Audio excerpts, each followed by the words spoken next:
E aí galera, vamos dar sequência em uma nova série de vídeos, dessa vez falando sobre capoeira. Eu tô aqui com o contramestre Mesquita. Fala galera, é um prazer estar aí com vocês. Bom, eu sou o Ricardo Mesquita, eu já treino capoeira há um tempo, eu comecei capoeira em 95. E aí de lá pra cá eu passei uma temporada pequena também por outras lutas. Acho que a maioria, né, quando você é moleque, você começa a lutar, você experimenta uma coisa, experimenta outra, experimenta outra.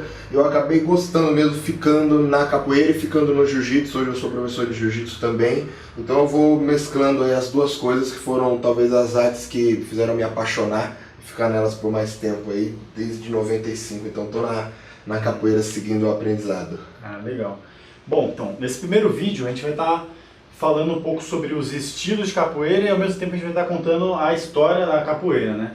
Então, vamos lá, começa dizendo pra gente aí um pouco da história e os estilos que foram criados com o tempo, né? Sim, eu acho que é legal a gente entender que são momentos diferentes. Essa capoeira que a gente conhece hoje não é a capoeira que foi criada lá atrás, que a gente identifica como a capoeira da época da escravidão, da diáspora. São momentos diferentes e a galera também confunde muito isso. Então a gente teve um primeiro momento, na época da escravidão, quando vieram pessoas escravizadas da África para cá, correto? Na diáspora, acabaram se rebelando, fugindo para as matas e criando os chamados quilombos, criando redutos de resistência. E aí você tem um primeiro momento da capoeira. Então, eu não sei se você sabe por que chama capoeira. Você sabe por que eu... Não. O que aconteceu era o seguinte, esses negros escravizados trabalhavam nas fazendas, trabalhavam nos lugares, e quando eles saíam nos engenhos, enfim, quando eles resolviam se rebelar, eles fugiam para onde? Para o meio do mato, que era o melhor lugar que você tinha de se esconder, porque sempre que eles saíam tinham os chamados capitães do mato. Capitães do mato eram pessoas que também eram negras, mas que trabalhavam para o senhor de engenho, trabalhavam para o cara branco, para ir atrás dessas pessoas que fugiam. E aí o cara ia armado, ia de chicote, ia a cavalo, então era bem uma caçada, digamos assim. Então por que eles fugiam para o meio do mato? Porque geograficamente era mais fácil de se esconder. E aí, o que é a capoeira? A capoeira é um tipo de vegetação. Então, basicamente, na época, claro, a geografia era completamente diferente, né? E é o que acontece, os índios, eles tinham duas maneiras básicas, onde a maioria faziam as suas colheitas. Eles tinham a capoeira, onde eles cortavam a mata de uma maneira X, e eles tinham a coivara, que eles ainda utilizam até hoje, que eles cortavam e queimavam. Então quando você queima, você inutiliza o solo por um tempão, e você consegue utilizar aquele terreno de chão batido. E a capoeira, a vegetação continua ali, só que ela vai crescendo meio torta, ela tem um jeito dela de crescer. Então essa é a capoeira, é o tipo de vegetação. Então você tem a capoeira baixa, porque quando a mata está baixa, você tem a capoeira média e você tem a capoeira alta. Então não é qualquer mata que é a capoeira, é essa mata específica. E quando esses negros fugiam, eles fugiam para onde? Para o meio da capoeira, porque é uma mata fechada. E aí os caras que iam a cavalo ou quem ia na captura tinha dificuldade em passar. Então não fazia muito sentido você estar a cavalo porque você não conseguia se embrenhar nos lugares. Então, estrategicamente falando, era muito fácil de se esconder. Então eles ficavam sempre se escondendo. Então a capoeira era baixa, o cara estava a cavalo, o cara ficava baixinho na capoeira se escondendo. Então quando o cara passava a cavalo, os caras voavam de pé na cabeça lá em cima e arrancavam o cara do cavalo. E muitas vezes esses caras voltavam sem arma, sem cavalo, voltavam sem nada. Então ele saiu para capturar o negro, quando voltava sem nada. Os caras perguntavam, cara, o que aconteceu? Eu falei, cara, não sei, eu tava ali, fui atrás dos caras, os caras correram, cheguei na capoeira ali, na mata. E os caras me bateram e tomaram meu cavalo, porque esses caras são perigosos. Aí começou a ser quem? Pô, os negros ali da capoeira. Porque, pô, é perigoso, não vai atrás dos negros na capoeira não, porque lá na capoeira é perigoso, porque geograficamente, estrategicamente funcionava como escudo, como arma, de camuflagem mesmo. Então era tudo estratégia. E aí com o tempo virou, pô, não vai lá nos negros não na capoeira, não vai lá atrás dos negros na capoeira que você se dá mal. Dá pra pegar os negros em campo aberto, na capoeira não dá. E virou os negros da capoeira, com o tempo virou os negros capoeira e com o tempo virou os capoeira. Pô, não vai atrás desses caras, esses caras são tudo capoeira. Quem é os capoeiros? Os caras que ficam ali na capoeira. E da capoeira eles se embrenhavam na mata e fugiam pra dentro. E aí depois de vários dias de viagem, mata fechada dentro, eles acabaram criando esses redutos de resistência, que foram os chamados quilombos, que a gente tem o quilombo dos Palmares, que foi o mais famoso de todos eles, mas essa é a ideia da capoeira e essa ligação. Então essa primeira capoeira, que é a arte marcial mesmo da parada, porque o que é o conceito de arte marcial? É a arte que vem da guerra. correto? Ela tem que ter servido nesse propósito, que seja para se defender, para se libertar, mas tem que ter tido uma guerra. E a guerra foi exatamente essa, a guerra da libertação de um povo contra um outro povo opressor. Então essa primeira capoeira, apesar dela não ter essa escola de vamos treinar com graduação, que é o que a gente tem hoje e tem nas outras lutas, ela é a arte marcial. Que é a mesma coisa que aconteceu com o Karatê, por exemplo, em Okinawa, né? Você tinha ele só acontecendo ali, mas foi uma coisa que foi forçada. Sabe a história do Karatê, quando eles chegavam para invadir Okinawa? O único lugar que tinha Karatê era lá, porque os caras de Okinawa, eles são maiores normalmente, então você tem um estilo de Karatê que é de lá. Então quando os caras iam invadir, eles começaram a fortalecer o próprio corpo, e eles sem arma, eles conseguiam repelir, e eles repeliram essas invasões internas de briga política no Japão que tinha por muito tempo. E é a mesma coisa, só que não existia uma escola de Karatê que a gente vai treinar. O que tem é a galera se preparando porque a guerra está chegando. Aqui acontecia a mesma coisa. Então você tinha os negros fugindo, então eles se preparavam. Mas não é que a gente gingava, não tinha nada disso. É uma luta literalmente de sobrevivência. E aí você, baseada em quê? Baseada nas danças e lutas africanas que já tinham lá atrás. Que eles já sabiam da África para quem era africano, e que tinham aprendido com os descendentes para quem era descendente de africano. Então, que lutas são essas? São as lutas baseadas, como a maioria das lutas antigas, baseadas nos movimentos dos animais. Que todo o Kung Fu todo é isso, né? Todos os estilos. Então você tem a cabeçada do carneiro, você tem o coice da zebra, você tem a patada do macaco, sei lá. Que é a mesma ideia do Kung Fu. Então essas necessidades, o homem que tinha para si, ele buscou onde? Na natureza, o ensinamento. Então você tem milhares de estilos de Kung Fu, porque em cada lugar de Kung Fu que foi criado, você tinha uma ligação mais forte daquele tipo de animal naquele lugar. Você não vai ter o estilo do macaco, por exemplo, de Kung Fu no lugar onde você não tem macaco, não faz sentido. E mesma coisa, louva a Deus.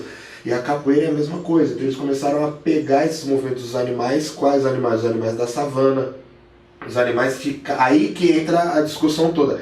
Cada povo negro tem uma cultura diferente porque são de lugares diferentes. E aqui a gente enxerga tudo como uma coisa só. Não, os negros vieram, parece que a África é tipo um bairro e eles vieram pra cá. E não é uma coisa gigantesca, e cada região tinha a sua luta, tinha a sua dança, tinha a sua luta, sua cultura, seus costumes, sua língua. São coisas diferentes. Quando chegou aqui você juntou todo mundo num balaio só. E aí cada um contribuiu alguma coisa. Falou, não, aqui a gente faz isso, não, ali a gente faz o outro, não, isso aqui a gente faz o outro. Então cada um contribuiu com uma coisa diferente. Assim como os negros contribuíram para muita coisa no Brasil. Quem trouxe a agropecuária, o conhecimento da agropecuária, da coisa e da mineração, inclusive, foram os negros. Os europeus não faziam isso no Brasil, eles não tinham conhecimento. Quem começou esse processo todo de funcionar tanto a mineração quanto a agropecuária no Brasil foram os negros, com conhecimento que já era africano. Então, a capoeira vem nesse mesmo conceito, cada um botou um negocinho ali no meio, cada um foi. Então a gente tem na África, por exemplo, em Angola, que é a mais falada, que chama dança do Ngolo. Dança do Ngolo é a dança não é a dança de acasalamento das zebras, mas é uma dança, uma luta das zebras, que as zebras, quando eles se acasalam, os machos brigam com o outro macho para ver quem ganha fica com a fêmea. Então eles se basearam nesses embates das zebras, e tem também da girafa, enfim, eles se basearam nesses embates, como as zebras brigavam de cabeçada de coice, para criar aquilo e pegar para mim. Então eu entendo que em algum momento eu posso usar o meu pé para te chutar. Por quê? Porque, ali funciona. Mas a zebra dá a cabeçada, então a cabeçada também funciona. Então a gente começa a pegar aquilo pra gente, e aí virou uma dança ritualística, que é a dança do Ngolo. Que é uma luta, mas é uma luta com ritmo, com dança, então acaba virando. E a maioria das lutas antigas traz isso, né? Você tem uma porrada de luta da Indonésia, da Tailândia inclusive, que você tem a música por trás, né? É o próprio Muay Thai, né? E por que a ideia da música? Porque a música traz a ancestralidade. Aquela parte da música ela é espiritual. Não é isso? No Muay Thai principalmente. A galera mais velha do Muay Thai, quando eles veem os caras fazendo a dança antes que você faz, eles sabem quem vai ganhar, porque eles falam que ali você vê o espírito do cara. E o espírito é a ancestralidade, então eu estou dançando para louvar a ancestralidade, pegar aquela energia, convocar a minha força dos meus ancestrais, e você faz a sua. Quem tiver mais preparado, a gente vai pro embate. Então essa é a ideia, né? O primeiro embate ali, a ancestralidade está junto. E os antigos todos, em todo mundo, tem isso. E os africanos também têm essa parada. Então quando eles chegam, eles trazem tudo isso numa tacada só. E aí, quando eles chegam ali na capoeira fugindo, a capoeira é uma pontinha de um processo que já tinha começado. Então quem tem a coisa que vivenciou essas coisas dessas lutas africanas, acaba passando para o mais novo, mas não é uma coisa de uma escola formal, vamos aprender.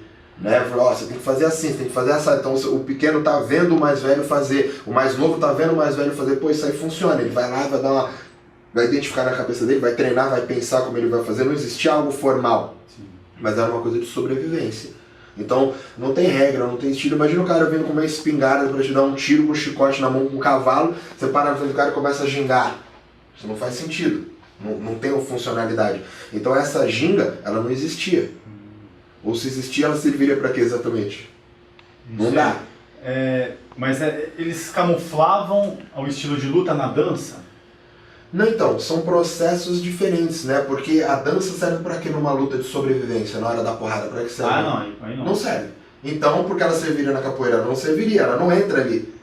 Né? O cara tá vindo com um chicote e vai bater, eu vou gingar? Não, na luta em si não, mas não sei, eu ouvi dizer que eles usavam a dança pra, tipo, meter o louco ali que estavam dançando, mas eles estavam treinando, entendeu?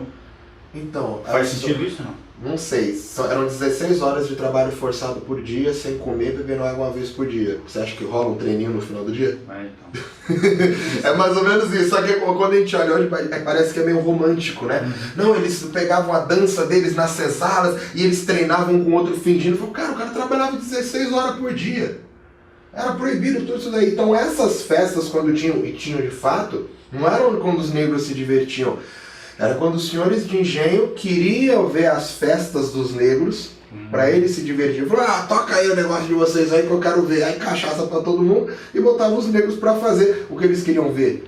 Então a gente tem a mania de romantizar algo que na verdade não é. E esse é um processo interessante de entender. Quando a gente vê, por exemplo, quadros, fotos, gravuras dos negros trabalhando na época da escravidão, você sempre vê o quê? Os negão forte, carregando as coisas. Cara, os caras não comiam nem bebiam água. Como é que o cara pode ser daquele tamanho? Não, porque o negro tem uma genética boa. Vai estar de sacanagem. Isso é só uma desculpa que inventaram para se sentir menos culpado pela escravidão. Mas ninguém é muito forte com a genética boa sem comer. Você não dura 2 gerações. Sua genética quebra. Porque todo mundo tem que comer. Porque ele é negro e tem genética e não come. Então eram 16 horas de trabalho se não fossem mais. Isso com chicotada, apanhando no sol, né? Não era hora de almoço, não tinha nada disso. Aí chega a noite, o cara ainda vai treinar. Em que momento que ele treinava? Não rolava isso. Tinha uns momentos que eles conseguiam um com o outro fazer alguma coisa. Obviamente já ninguém consegue vigiar todo mundo o tempo todo. Então em algum momento você para, e claro, a gente pode até conversar, criar algo, eu corrigir alguma coisa, falar a gente tem que fazer isso, mas achar que existe um treino, não. Se o cara não tá me vigiando, eu tô o dia inteiro sem comer, sem beber e ninguém tá me vendo, eu vou descansar ou eu vou fugir e vou embora. Eu não vou parar de você pra treinar pra gente continuar apanhando. Então eu fui chicoteado agora. Legal, porque eu caí e fui chicoteado, passou. Aí agora ninguém tá me vendo, eu tenho a opção de fugir embora e não ser mais chicoteado, ou descansar minhas costas chicoteadas. Em vez disso eu vou te chamar pra gente dar um treino. Então, a maneira como a sociedade coloca hoje é romanticamente legal, né, para poder passar um pano ali por cima do que foi feito e a galera se sentir menos mal, dá a impressão que não foi tão ruim quanto foi de fato. Mas, pô, tá de sacanagem. Da forma que falam, parece que os caras tinham tempo de ficar ali dançando. Sim, chegava à noite e os caras tiveram tempo de fingir uma dança. Eu já ouvi cada coisa. Isso aí foi o que você ouviu, imagina que eu já não ouvi por aí. Tem gente que fala assim, não, que ele tem algumas danças, né, africanas que são tradicionais de fato, da época da escravidão mesmo. Só que aí a galera quer romantizar essas danças, essas manifestações, como se elas por si só já não fossem ricas o suficiente. Você tem uma coisa que sobreviveu desde a época da escravidão e já não tá legal? Pô, sobreviveu, já é uma tradição, isso já é bonito, já é resistência, já tá bom. Aí a galera quer romantizar, não, eles falam por códigos, e eles falam por códigos mesmo, mas falam por código porque isso é um princípio africano de comunicação. Na capoeira a gente tem vários códigos também, se você for numa roda a gente se conversa nas cantigas, você nem percebe. Eu falo de você e você nem vê. Mas não é que eles faziam isso com senhores de engenho olhando e foi uma maneira que eles arrumaram de conversar sem o senhor de engenho ver. Não faz nem sentido isso. Até porque no primeiro momento na escravidão, por exemplo, na diáspora, os negros nem falavam a mesma língua. E foi estratégia, eles não deixavam os negros que falavam a mesma língua juntos para não criar motim, não criar rebelião. Então eu pego vários povos que não falam a mesma língua e boto eles todos juntos, eles não conseguem nem se comunicar. Que dirá fazer um treino aí? Então não rolava. Então romanticamente não teve nada disso. A galera fez na raça mesmo. É sobrevivência. O cara fugia, pô, eu posso dar um soco, posso dar uma cabeçada, posso dar um chute. O que souber, o que couber melhor na época. Então os caras, a estratégia, não é que rolava uma capoeira e dava uma meia-lua, o rabo de arraia e derrubava o cara do cavalo. Eu pulava em cima do cara do cavalo e arrancava ele de lá. É essa a ideia. Ou você acha que alguém bate o pé tão alto, um cara em cima de um cavalo em pé, o outro vem e passa. O que é isso? Não é verdade. Eram coisas bem intuitivas mesmo. Fazia ali na raça mesmo, pra sobreviver. Sim, você também tem a coisa de ter visto o outro mais velho fazer, você tem a referência das lutas mais antigas, né? Mas fala pra mim sério, imagina, você hoje o cara em cima de um cavalo, você hoje que é um cara que treina, você come bem, você dorme bem, você tem estudo, você tem tudo. Você conseguiria chutar o cara em cima de um cavalo? Não. Aí o cara que não come, ele romanticamente ele tinha que conseguir fazer isso. Que isso? Né? Mas não, a gente tem que colocar os negros como eles conseguiram pular. E a gente imagina o cara dando um rabo em cima do cavalo, derrubando o cara do cavalo. Por quê? Porque é mais bonito falar do que o cara se escondia e pulava em cima do pescoço do outro e matava o cara. Sim. É muito mais bonito eu falar que o cara deu um rabo. Imagina num filme, fica muito mais legal dando um rabo, pegando em câmera lenta, o cara caindo pra trás, do que eu me escondendo, vindo por trás com a faca e te arrancando a cabeça com a corda por trás do pescoço. Sobrevivência. Então essa aí foi a primeira capoeira que a gente teve. E essa capoeira, claro, ela foi se organizando, né? Conforme esses escravizados fugiam para os quilombos, por exemplo, mata dentro, quando esses quilombos iam ser invadidos, você já tinha uma frente lá de centenas de pessoas, no caso do quilombo dos Palmares, milhares de pessoas, né? Bateu acho que 25 mil pessoas dentro do quilombo dos Palmares. E então quando essa galera vinha para o embate de fato, você já tinha uma coisa mais organizada. Mas a gente está falando de uma frente de guerra, né? Porque os caras vêm ali espingarda, não sei se a capoeira funciona muito, né? Então a galera de cara de frente fala, você vai gingando na frente. Então, romanticamente não é, mas existia uma coisa ali de fato. Né? Uma luta de sobrevivência que não é o que a gente identifica hoje. A gente chama essa capoeira de capoeira primitiva. Que ela existiu de fato, não dá pra negar. Que a outra capoeira só veio porque ela sobreviveu, ela resistiu. Até aí faz sentido? Sim, sim. Ok. É uma coisa mais bruta, foi assim que surgiu, né? Não tinha como surgir uma coisa organizadinha do nada, né? Sim. Começou surgindo assim e foi evoluindo. Sim, como a maioria das outras lutas, né? O jiu-jitsu, sabe de onde veio o jiu-jitsu? O jiu-jitsu? Não. Todo mundo acha que o jiu-jitsu vem do Japão, né? E aí, consequentemente, da China, do Japão, mas o jiu-jitsu vem da Índia. E qual é a ideia do jiu-jitsu, que não é esse mesmo jiu-jitsu que a gente tem hoje? Ele começou na Índia, porque você tinha os monges nos templos que não podiam usar armas. E aí a Índia vivia sofrendo constantes ataques, igual a China também, dos mongóis, que era o maior império que tinha na época. O Império Mongol era gigantesco. Então os caras invadiam tudo. E aí a única maneira desses monges se defenderem foi criar uma luta, criar uma maneira, e aí você tem duas versões, que isso é fato, isso acontecia, né? Mas obviamente não resolveu, porque os mongóis invadiram e acabaram com tudo. Então resolve, mas não resolve. Né? A arte marcial não é um milagre, porque ela serve muito mais como autoconhecimento. E esses monges, eles eram afastados. Então, para que vem a coisa da luta? A coisa da luta vem para eles poderem experimentar e passar por sensações que eles teriam no mundo externo que eles não teriam lá dentro. Né? A coisa do experimentar ganhar, experimentar perder, experimentar lidar com o ego, experimentar lidar com a própria raiva, lidar com a própria frustração. Quando você medita o dia inteiro e planta, você não tem isso. Então, a necessidade de autoconhecimento do ser humano fez os caras criarem isso, identificarem isso. Então, de que maneira eu posso fazer isso, trazendo essa evolução? Pô, fortalecendo o corpo. Então, eu fortaleço a mente. Fortalecendo a mente, eu fortaleço o espírito. Os caras já meditam. Então, no fim, tudo é conectado. Tudo é junto de um jeito ou de outro. Inclusive, o primeiro cara a trabalhar isso no Brasil foi o Nuno Cobra. O primeiro treinador, sabe quem foi o Nuno Cobra? Foi o preparador físico do Ayrton Senna. E que não é verdade, a gente chama de preparador físico, mas ele na época já era o que a gente chama hoje de coach, que na época não existia isso. Que é o cara que preparava o Ayrton Senna, preparava tudo. Preparava o Ayrton Senna mentalmente, exercício de visualização na época, já fazia preparação física com preparação mental e naturalmente uma preparação espiritual com meditação, e cada um tem um jeito, mas é tudo a mesma coisa. Então essa parada é muito antiga e também é tirado dos animais. Então esse processo acontece o tempo todo, só que os mongóis invadiram a Índia, levaram aquilo ali e invadiram a China. Aí chegaram na China e eles levaram aquilo para os chineses, porque aquela briga invade, não invade, invade, não invade, as culturas vão se misturando. Os chineses pegaram aquilo, melhoraram, transformaram, levaram para o Japão e invadiram o Japão. Aí invade o Japão, aí invadido pelo Japão, invade o Japão, invadido pelo Japão, aquilo foi se misturando e chegou até os samurais. E aí os samurais, que já eram senhores versados em lutas, né, acabaram entendendo que aquilo podia ser mais útil do que o resto. Por quê? Porque você tinha os combates no corpo a corpo com a espada. Quando você não tem mais a espada e não tem a... Como chama? Pequena? Ah, eu não lembro o nome também, mas fala Katana, acho, enfim. Não, a katana é a grande. Então, quando eles não tinham a pequena, você não tinha mais a opção da luta, da arma em si, você tinha a opção da porrada. E aí você, a gente tá falando do Japão, samurais, armadura, couro, você não consegue bater. E por isso o karatê em algum momento parou de não funcionar. Quando os caras puseram a armadura, você tem a porrada, mas ela não resolve tanto. E aí qual o único ponto que tem um calcanhar de Aquiles ali no meio? As articulações. Porque senão o cara não conseguia andar. Então qual a única luta que funcionaria contra esses caras? Lutas de torções e articulações. E assim começou a nascer o jiu-jitsu como a gente conhece. Ele vem dentro desse caminho. Então tudo passa por essas transformações todas. E a capoeira foi a mesma coisa lá atrás. Então, mas qual era a regra do jiu-jitsu? Qual era a escola? Não existia um lugar onde se aprendia jiu-jitsu. Os caras iam treinando um com o outro ali, o cara identificava, né? Se hoje as escolas não são tão grandes, imagina na época, eram muito menores.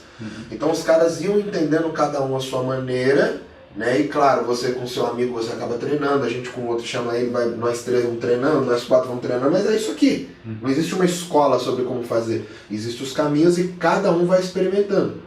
E a capoeira passou pela mesma transformação. Quando acabou, né? A escravidão, que veio a permissão ali da Lei Áurea em 1888, a capoeira tinha começado no mato, correto? Os escravos fugiam dos engenhos, fugiam para o mato.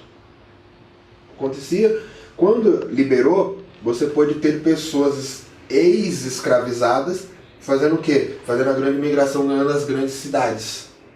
Porque a primeira coisa que eu faço, eu não sou mais escravo, eu não preciso estar aqui, eu vou embora para a cidade. Então você teve a primeira leva gigantesca de gente indo para a cidade, só que acontece que a gente está falando de pessoas que eram escravizadas até ontem, o cara chegou aqui e ele era escravizado e morava no meio do mato.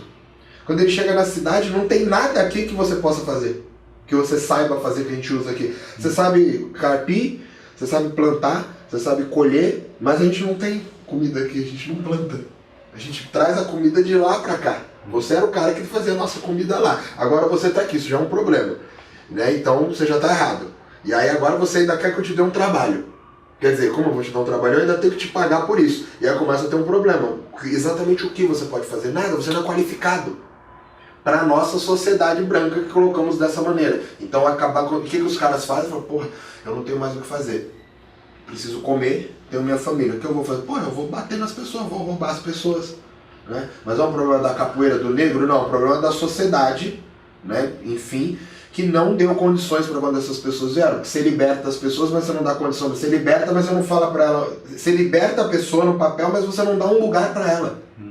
E o que essa pessoa vai fazer? E aí o que eles começaram a fazer? Pegar esses conhecimentos dessa capoeira primitiva que tinha e começaram a usar ali na rua no dia a dia. E assim começa a vir a nossa, né, popular, digamos assim, malandragem. O que é a malandragem? Não é que o cara te pegava, tomava força e dava uma porrada, não era isso. Começou a ser usado isso dentro da malandragem. Então, ô, fulano, você tá aí? Vou ficar aqui de segurança no seu estabelecimento aí, senhor, pra ninguém poder atacar o senhor. Aí você fala, não quero nada não. Aí vem o meu primo lá e rouba suas coisas e leva embora. Ah, mas o negro é marginal. Sim, mas a máfia italiana fazia isso, os caras ficaram milionários e ninguém nunca falou nada. Porque como é italiano é legal. Mas se são os negros fazendo, a gente bota a polícia. Mas eu nunca vi a polícia atrás da máfia italiana. Mas é exatamente a mesma coisa. A máfia italiana fazia proteção contra ela mesma. E aí os negros começaram a criar essa necessidade. Primeiro de proteção, então eu vou fazendo tudo que eu posso. E claro, você tinha a coisa de gente roubar a gente, mas isso sempre teve, historicamente. E aí começou a ter esses embates da capoeira. Aí esses caras que sabiam a capoeira falaram, pô, a gente pode usar aquela luta, aquela dança, o X, tudo isso aí que a gente falou lá atrás, para mostrar para as pessoas que eles descobriram que a galera, os turistas, as pessoas que nunca tinham visto, queriam ver o que é demonstração física de proeza. Por isso que a gente vai no circo, a gente vai nas apresentações, nas danças, nos contorcionismos. Super legal ver um cara que contorcioniza, você fala, meu Deus, como é esse cara... Você fala, puta, eu gostaria de fazer isso, mas eu não quero de verdade. Mas é impressionante. O cara anda na corda bamba, se você fala, pô, o cara faz um malabarismo. Então o cara faz um malabarismo com o próprio corpo aqui ao vivo na praça? Não, quero ver isso. Os caras entenderam que aquilo ali podia dar dinheiro. Como é que dá dinheiro? Eu começo a fazer as minhas acrobacias, os meus malabarismos, né, na minha apresentação física na rua, e eu passo o chapéu. Mas isso aí já acontecia na Europa desde a época medieval. Então eles só usaram o que já existia. Então eu passo o chapéu pra galera, a galera vai dando dinheiro e descobriram que era uma fonte de renda. Pronto, o negro arrumou um trabalho. Não quiseram dar um trabalho pra mim, eu criei o meu. Resolvido. Aí o que a polícia fez? Falou, não, você não pode criar um trabalho aqui porque você é negro. Então você... Aí a polícia vinha e batia nos caras e mandava embora, expulsava. Era proibido fazer isso. Então o que as pessoas da sociedade faziam era legal. Quando o negro começou a fazer, era proibido. E aí, esse proibido começou a virar ritual, Por quê? Vamos fazer uma capoeira aqui nós dois para as pessoas verem. Quem que vai ver a gente? Ninguém, a gente tem que chamar a atenção. O que a gente faz para chamar a atenção? Vamos botar instrumento. A gente bota tambor, bota pandeiro, depois de um tempo botaram berimbau. E a galera fala, tá tendo um batuque ali, vamos olhar ali o barulho que é. Não, pô, isso é uma dança dos negros à luta. E aí os caras começaram a ver os pés passando das esquivas, e aí virou a dança de morte. É um marketing que você bota ali, não que ela não mate, mas muita coisa mata, né? Mas a dança, que ela realmente é perigosa, o pé daquele pega e derruba um cara, de fato. Né? Mas a verdade é que nesse primeiro momento isso era combinado. Porque se não era combinado, qual o sentido da gente fazer isso? Só tem nós dois. Se eu bater em você, você parar caído aí, como é que eu faço outro show? Eu não faço, eu preciso comer, quanto mais dinheiro eu conseguir adquirir. Então as pessoas começaram a enxergar aquilo como uma luta, que na verdade nesse primeiro momento ela não era uma luta. Ela era uma dança ritual com características de luta. Senão não faria sentido. Não dá pra gente parar em praça pública de fato e lutar. Até porque esses combates do chamado Vale Tudo, nas cidades sempre existiram, né? Desde a época medieval, o lutador chegava na cidade desafiando os lutadores. Sempre teve. Se o cara lutava mesmo, era só ir lá desafiar ele e ganhar o mesmo dinheiro. Mas a gente tá falando dos mesmos caras que ainda não comem. Não dá pra você chegar lá e lutar com outro cara, não é justo. Se dá, pode começar a fazer. Fica aí uns 3 dias sem comer e vai lá e entra no campeonato. A gente faz hoje com dieta, perde peso, mas todo mundo se reidrata antes. Você tem vitamina, você tem potássio, você tem os caras... Então, esses caras estavam numa coisa de sobrevivência, então por isso a capoeira vira ritual. E aí entra a música. Chamar a atenção das pessoas. Que música a gente pegou? Pegou a música que já tinha no samba de roda. O samba de roda já acontecia, era uma dança, já tinha. Então a gente pegou as mesmas músicas do samba, trouxe para o nosso ritual e a gente faz um malabarismo aqui enquanto vocês vão cantando a música para chamar a atenção das pessoas. Com o tempo aquilo foi ficando de verdade, foi ficando legal de fato. Parou de ser combinado e começou a virar um jogo. Qual é o jogo? Eu vou tentar te pegar e você vai tentar sair. E aí começou a ser sério. E aí virou ritual. Aí começou a ter regras. O que são as regras? O cara vai cantar, a gente vai ouvir o que ele vai cantar, começou a ficar perigoso. Por quê? Porque eu chego aqui e o cara começar a pegar o dinheiro. Aí você me bateu, eu não gostei. A gente tá falando dos caras que estão à margem da sociedade. Navalha no bolso, cortou, morreu, acabou. Isso aconteceu historicamente com muita gente. Dava um cara arrancava a navalha e metia no pescoço do outro. A vida inteira sempre foi assim. Porque esses caras já eram proibidos de fazer aquilo, e se a polícia pegasse, eles já seriam presos. E era uma galera que já vivia à margem. Tanto que você tem mestres antigos que você pega, por exemplo, e procura, você vê que os caras usam lenço de seda em volta do pescoço. Eu cheguei a acompanhar o mestre Ananias uma época, inclusive, quando ele vinha pra praça, pra roda cismado, ele botava lenço de seda no pescoço. Por quê? Porque a seda pura, quando ela é pura, você não corta ela com navalha. Ela segura a navalha. Você corta se você ficar forçando, mas se você passar a navalha, você não corta. E os caras antigamente cortavam o outro. Então eles procuravam usar roupa de seda, e quando eles achavam que ia dar ruim, eles amarravam o lenço aberto no pescoço, assim, de seda, porque se o cara cortasse no pescoço, não pegava.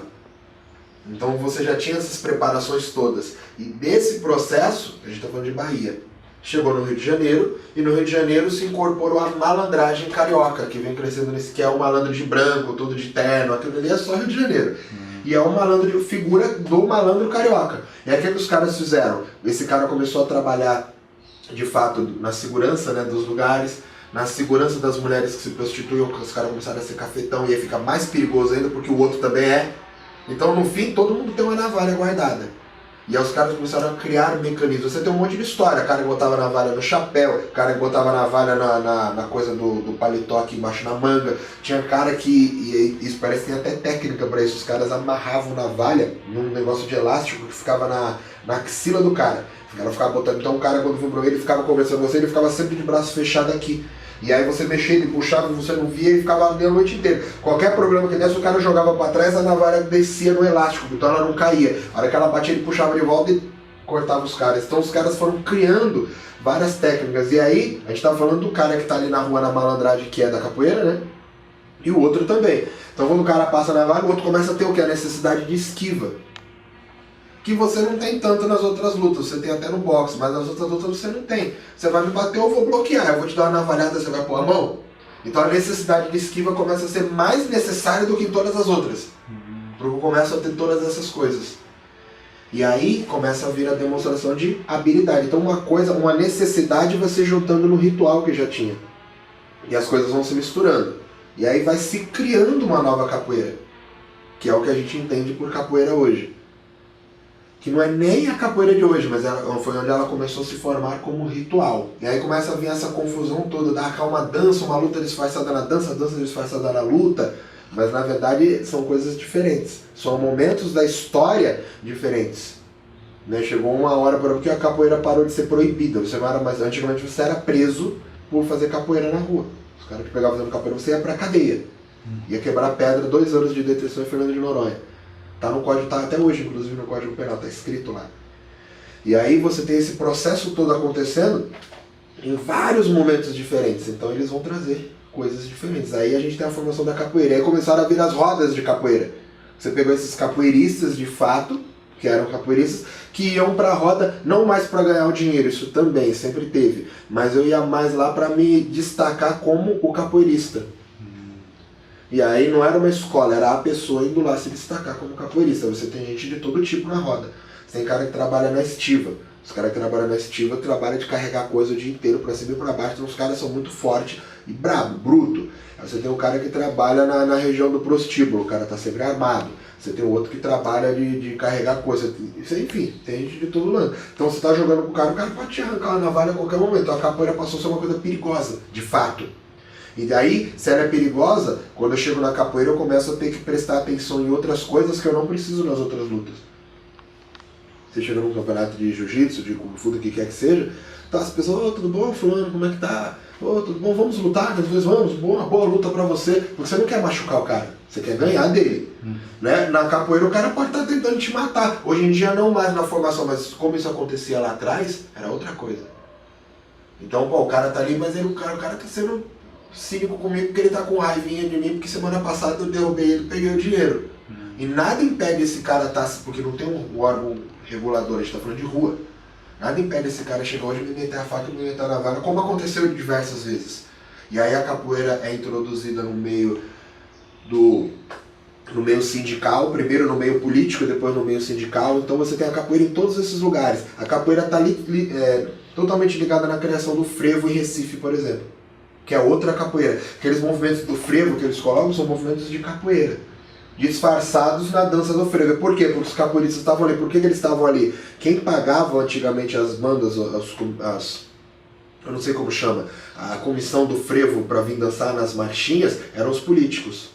E aí o que o político fazia? Pagava o cara da capoeira, que era o brabo que tinha, pra ir lá cortar o couro do bumbo dos caras. Então você chega lá com a sua galera, passa a navalha na pele, corta o tambor, acabou, não dá mais pra fazer, porque cortou, e bate em todo mundo, cria um auê e vão bagunçar o comício do outro político. Aí esse político, quando percebeu isso, na próxima falou, agora vai você lá e bagunça. E começou a virar uma jogada política, eles começaram a usar a capoeira como bode expiatório político. Ah, mas os capoeiristas são foda, por que os capoeiristas fizeram isso? Eles fizeram isso porque eles não tiveram nem a condição de ter um trabalho que as outras pessoas tiveram. Então tem uma parte errada, sim, mas o julgamento também não pode ser tão simples, né? Mas por que os caras se prestaram a isso? É coisa de bandido, por que os caras se prestaram? Porque ninguém que estava aqui deu um trabalho para esses caras. A gente estava em um Brasil de preconceitos, de racismo, de um monte de coisa, imagina na época. E aí, o que eu faço? O político pagou para esse cara fazer, o outro pagou para outro cara fazer. O que a gente vai fazer agora? Ah, vou contratar os capoeira para ficar aqui em volta do meu comício. Se os capoeiras de lá vier bagunçar, esses caras daqui vão segurar a bucha. E assim nasceu a força sindical no Brasil. Mais ou menos a força sindical, eu digo não a parte do sindicato, a parte política. Eu digo essa parte de fora que tem. Por quê? Essa parte dessa galera invadir e brigar com outra galera, essa galera quer invadir e quebrar essa banda. E essa galera defende para essa galera não invadir essa banda. E sai na porrada e todo mundo ali tá ganhando dinheiro. E aí esse processo aconteceu nas chamadas maltas de capoeira no Rio de Janeiro. Já ouviu falar nas maltas? As maltas de capoeira eram as gangues, isso é verdade mesmo, no Rio de Janeiro, que juntavam uma galera de capoeiristas, só capoeiristas, uma galera que eles ganhavam uma grana pra ir lá bagunçar o comício do outro. O político é essa mesma coisa, só que não era ligado à dança, não era ligado a nada. Juntavam a galera, os caras invadiam qualquer coisa que o político tá falando no palanque, os caras invadiam, chegavam batendo em todo mundo e acabavam com o comício do cara. São as maltas. E morreu muita gente nesses caminhos dessas maltas no Rio. Morreu assim foi um dos pontos-chave para a capoeira ficar mais firmemente ali gravada no Código Penal. Inclusive no Código Penal fala sobre as maltas, né? Acho que eu lembro como é? Acho que é o Código da República dos Estados Unidos do Brasil, não me lembro a data, não sei, dos vadios e capoeiras. Pô, eu não me lembro, mas no fim eles falam assim, pertencer o capoeira a algum bando ou malta, aos chefes ou cabeças se imporá a pena em dobro.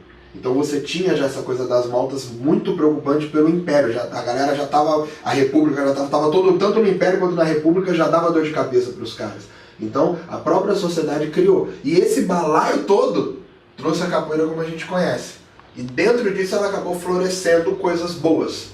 Então você teve alguns mestres de capoeira na Bahia que trouxeram ela como cultura, como esporte, como uma luta de esporte, não mais uma luta de rua, uma luta de sobrevivência. Então quando a gente fala de capoeira é importante entender qual dessas capoeiras todas a gente está falando, e tudo isso que eu falei justifica um monte de coisa que acontece na roda que talvez não faça sentido para as pessoas de fora. Porque isso não faz sentido histórico, não faz sentido cultural, não faz sentido humanitário, né? Porque a escravidão já não faz sentido. A gente quer pegar uma coisa que sai da escravidão e quer que ela faça sentido. Então é bem complicado, mas deu para entender mais ou menos o... Sim. E aí, mais ou menos nesse período, a gente teve também um movimento acontecendo na Bahia de alguns mestres que talvez tenham sido os primeiros a ser chamados de mestres, né? Porque antigamente a galera era da capoeira. Não tinha uma escola, então você não tem um mestre, você não tem um aluno, né? Formalmente falando. Mas a gente tem alguns grandes mestres do que a gente chamava de capoeira, que foi isso que eu falei, e a capoeira começou a se organizar ali na roda, com esses rituais todos de canto, música, dança, aí você tinha os programas para resolver, não tinha, e a capoeira ia andando ali desse jeito meio sem regra. Né? Por que meio sem regra? Porque cada roda acontecia em um lugar diferente, a gente está falando de um ambiente de rua. Rua vem todo mundo e ninguém põe regra na rua. Quem achar que tá botando regra na rua nunca brigou na rua, porque na rua não tem regra. Fala, brigou na mas fulano pôs o dedo no meu olho, mas a gente tá falando da rua e não tá escrito em nenhuma rua que não pode pôr o dedo no olho na briga. Então a capoeira acontecia num ambiente de rua. Então isso é importante entender, porque é uma das pouquíssimas lutas, se não for a única, que acontece num ambiente de rua. Porque você tem um Muay Thai na Tailândia acontecendo na rua, mas é um Muay Thai dentro da regra. Todo mundo sabe o que tem que fazer, é isso aqui. A capoeira não. Ela é rua. A capoeira é um movimento acontecendo na rua. Então quando eu entro eu posso entrar naquele movimento e fazer o meu movimento do meu jeito porque a gente está na rua. Você não pode me falar como eu posso fazer ou não, porque eu posso te dar uma navalhada, você não sabe quem eu sou. Então você tem vários problemas em troca de todo esse processo acontecendo, por isso a capoeira passou a ser perigosa. E aí você tem uma vertente desses mestres, e aí em 1928 a gente tem um mestre de capoeira que ele entendeu que a capoeira estava muito ruim, muito fraca como luta. Ela era muito perigosa na rua, mas ele achou que ela estava muito dentro do folclore, porque a gente estava falando de um ritual, né? Que era a capoeira, mas ele falava que era muito devagar, tinha um monte de coisa que funciona e faz sentido dentro do ritual, mas para a luta não faz sentido nenhum. Então ele falou, pô, isso aí não serve para nada, eu não quero ver aluno meu apanhando dos caras de outras lutas, apanhando dos outros na rua. Eu não quero, então eu vou tirar tudo isso aí que não funciona dessa capoeira. Então ele tirou tudo que ele julgava que não funcionava como luta e botou algumas outras coisas, inclusive alguns elementos de outras lutas também, que ele achou que poderia funcionar para a capoeira dele. E aí ele criou uma nova parada. Só que ele não podia criar capoeira, porque a capoeira era proibida. Aí o que ele fez? Eu não posso criar capoeira, então ele criou uma outra luta dele, que ele chamou de luta regional baiana. Então ele criou a luta regional baiana. E ele montou o espaço, então ele tecnicamente ele foi o primeiro cara a abrir uma academia. E ele montou o Centro de Cultura Física Regional. Centro de Cultura Física Regional de luta regional baiana. Isso não é capoeira. E a capoeira antigamente tinha 3, 4, 5 berimbau, 2 atabaque, 2, 3 pandeiro, reco-reca, gogô. E aí o que ele fez? Ele foi tirando tudo isso, deixou um berimbau e 2 pandeiros só. E foi assim, não sai pra nada, tirou e criou uma coisa nova. E ele botou um monte de coisa que ele acreditava que funcionaria para lutas. E ele realmente, de fato, lutava. Então ele realmente lutou com algumas pessoas, ele fez algumas lutas de vale tudo, subia no ringue, e aí dizem que ele nunca perdeu. E aí tem até uma história que conta que no bairro dele, o apelido dele era 3 pancadas. Que ele dizia que era o máximo que o cara aguentava no combate com ele, era 3 pancadas dele, ninguém passava disso. E ele era um negão forte, 1,91 de altura, tinha acho que uns 96 quilos, brabo, e ele saía na porrada com todo mundo. Ele falou, essa capoeira aí que os caras fazem é a capoeira antiga. A capoeira antiga é a capoeira dos Angola. Por que dos Angola? Porque eram os escravizados, teoricamente, eram descendentes dos negros de Angola, porque para eles também não era muito claro geograficamente a África falando. Então é tudo os Angola, entendeu? E aí aquela capoeira ali virou a capoeira dos Angola, porque ela tinha uma conexão também, uma ligação com a dança do Ngolo que eu te falei lá atrás, né, que foi trazida pelos negros de Angola. Então tem todo um contexto, e aquilo acabou sendo a capoeira dos Angola. E aí virou capoeira de Angola. E por que teve a diferença? Porque essa que ele criou passou a ser chamada de capoeira regional. Apesar de não ter o nome de capoeira, era capoeira. Isso aí foi uma coisa que ele fez para ludibriar o sistema. Pela lei ele não podia montar uma academia de capoeira. Então ele montou uma luta regional baiana, mas era capoeira.